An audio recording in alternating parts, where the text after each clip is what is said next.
오늘 이 시간 우리 주 예수 그리스도로부터 오는 은혜와 평강이 이 자리에 계신 여러분과 함께 하시길 주님의 이름으로 축원합니다. 맹모 삼천지교라고 하는 말 여러분들 들어보셨을 것입니다. 일찍이 아버지를 여인 이 맹자를 키우다가 맹자의 어머니가 3번 이사를 가게 됩니다. 처음에 살던 곳은 묘지 옆에서 살았었는데요, 묘지 옆에서 아이가 자라다 보니까 매일 보고 듣는 것이 상역군들의 소리, 그리고 애곡하는 소리만 듣게 됩니다. 그러니까 이 어린 맹자가 매일 하는 일이 무엇인가 하니 맨날 어야 디야 이제 가면 언제 가나 요것만 합니다. 그리고 우는 곡소리만을 하게 되자 어머니가 이래서는 안 되겠다, 이사를 가게 됩니다. 이사 간 곳이 시장통이었습니다. 시장에 가니까 매일 보는 것이 또 왔어요 왔어 그러면서 돈 세는 소리, 그리고 계산한 방법, 요것만을 또 맹자가 매일 연습하는 것을 보게 됩니다. 이렇게 키우면 안 되겠구나. 그래서 다시 이사를 가게 됩니다. 이사 간 곳이 돈이 많아서 어디 서당에 보낼 수 있는 처지는 안 되고, 그래서 서당 옆에 있는 담 너머에 있는 초라한 집을 얻어서 가게 됩니다.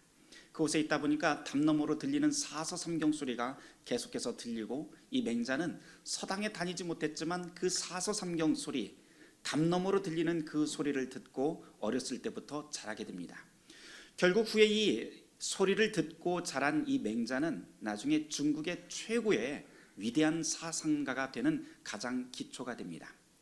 맹모 삼천지교라고 하는 이 고사성어는 특별히 교육을 이야기할 때 교육의 환경이 얼마만큼 사람을 변화시키는지 그 이야기를 할 때 꼭 빠지지 않고 나오는 이야기입니다.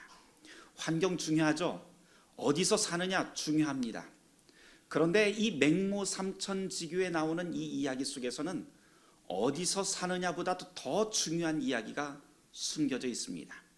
그것은 바로 누구를 만나 사느냐 하는 것입니다. 만일 맹자가 그 어머니를 만나지 못했다면, 맹자는 결코 위대한 사상가가 되지 못했을 것입니다. 환경 중요합니다. 그러나 환경보다 중요한 것, 누구를 만나느냐 하는 것입니다. 어디 맹자뿐이겠습니까? 맹자의 이야기만 중요한 것 아니죠. 맹자의 이야기가 가르치는 것은 그보다도 더 큰 것을 우리에게 던져줍니다. 맹자의 어머니는 맹자를 위대하게 만들었습니다. 하물며 하나님의 아들을 만난 사람들은 어떻게 변하겠습니까? 오늘 그 이야기가 바로 오늘 본문의 이야기입니다. 오늘 복음서 본문인 마태복음 4장의 말씀은 하나님의 아들을 만난 사람들의 이야기입니다. 오늘 이 말씀을 가만히 보시면 두 부류의 사람이 등장합니다. 한 부류는 제자들이고, 한 부류는 이제 25절 말씀에 등장하는 수많은 무리들입니다. 제자들을 불러 모으는 장면을 보면 예수님과 이 제자들이 만나는 그 만남의 장면이 얼마나 강렬했는지 상상하기 어려울 정도입니다. 왜냐하면 그 말씀 속에서 예수님께서는 제자들에게 이렇게 말씀을 하시죠. 나를 따르라.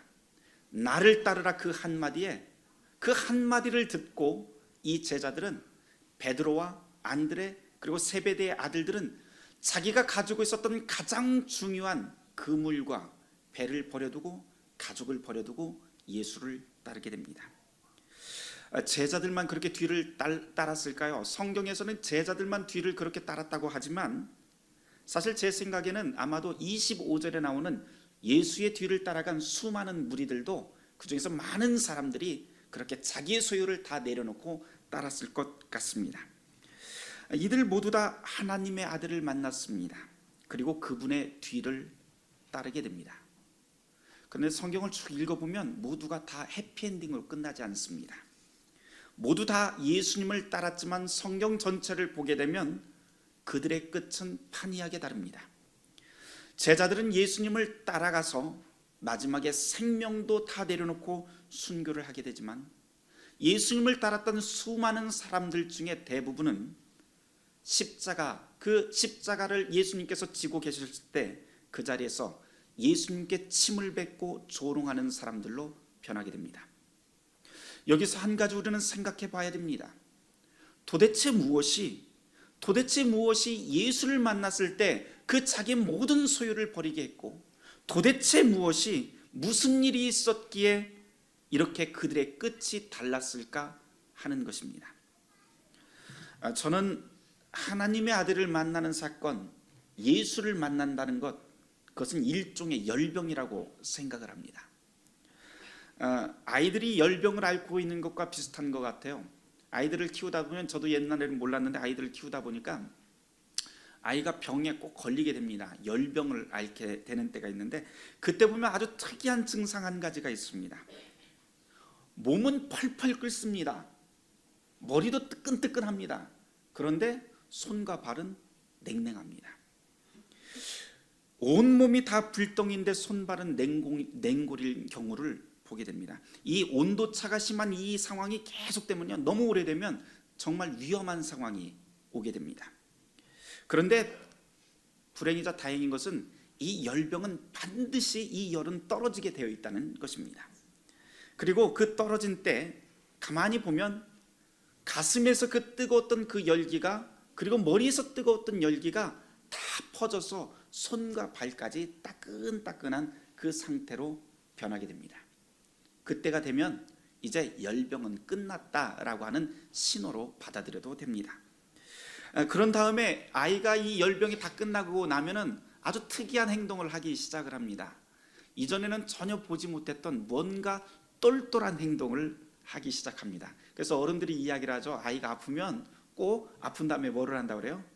뭔가 새로운 것 하기 위해서 그렇게 아프다고, 그렇게 어른들이 껄껄껄 웃으면서 말씀하십니다. 예전에는 그렇게 말씀하시는 어른들 보면 좀 속이 탔습니다. 그런데 아이를 키워보니까 진짜 그렇더라고요.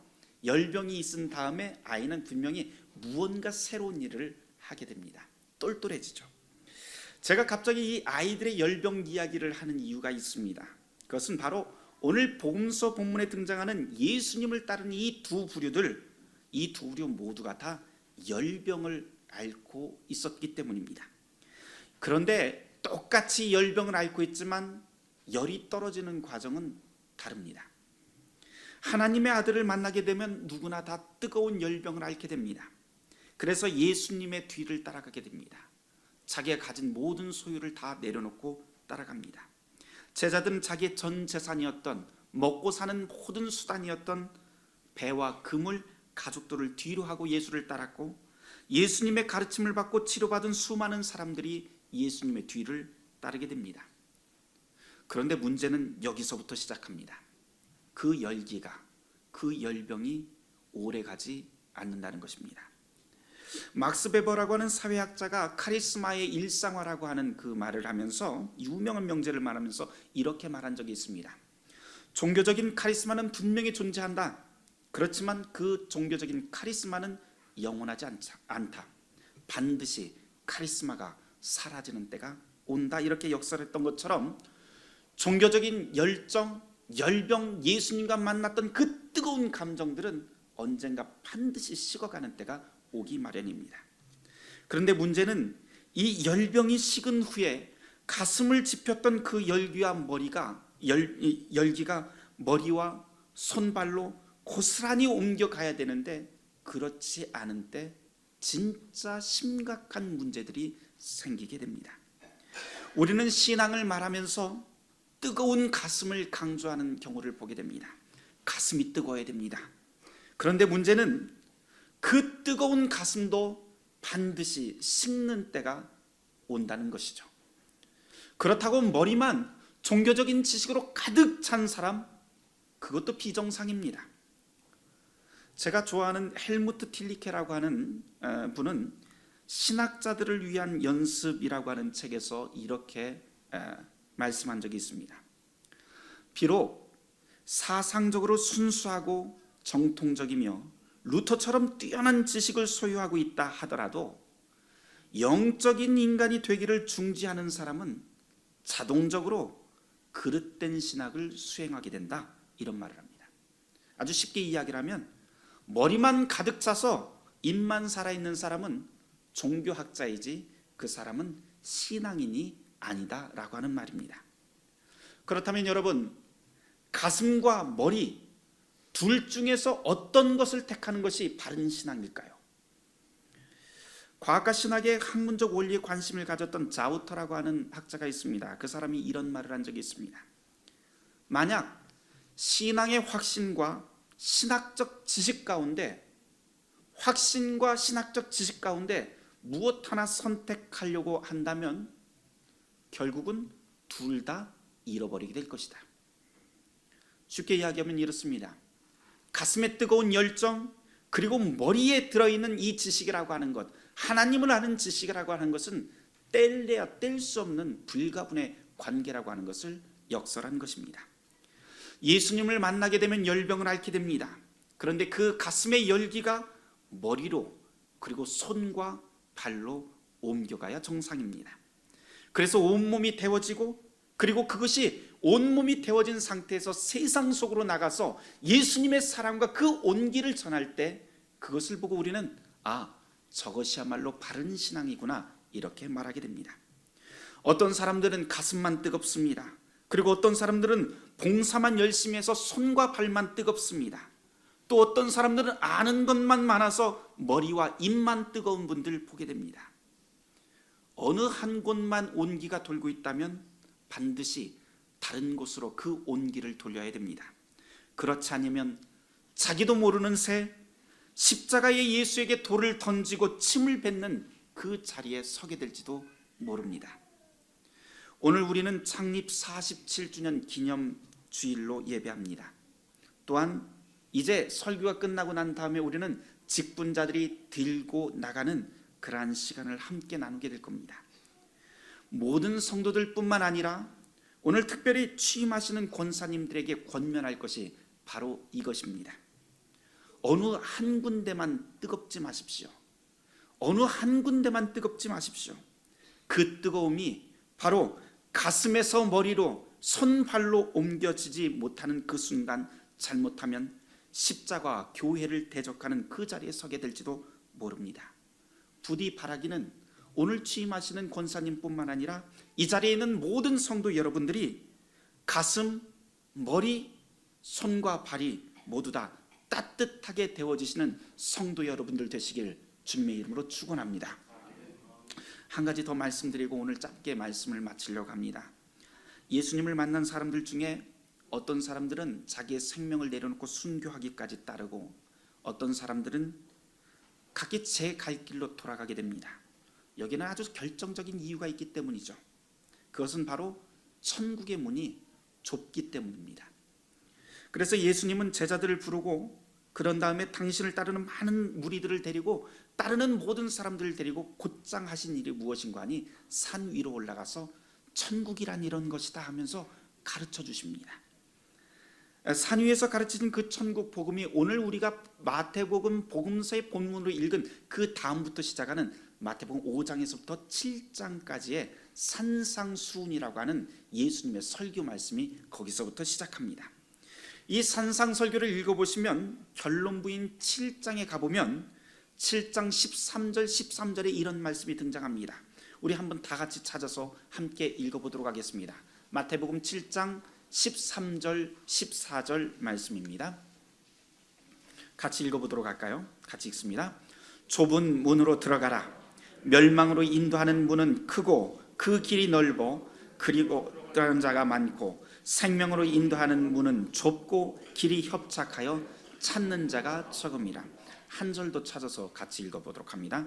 7장 24절에서부터 27절까지 말씀입니다. 같이 읽습니다. 그러므로 누구든지 나의 이 말을 듣고 행하는 자는 그 집을 반석에 지은 지혜로운 사람 같으리니, 비가 내리고 창수가 나고 바람이 불어 그 집에 부딪히되 무너지지 아니하나니, 이는 주추를 반석 위에 놓은 까닭이요 나의 이 말을 듣고 행하지 아니하는 자는 그 집을 모래 위에 지은 어리석은 사람 같으리니, 비가 내리고 바람이 불어 그 집에 부딪힘에 무너져 그 무너짐이 심하니라. 아멘.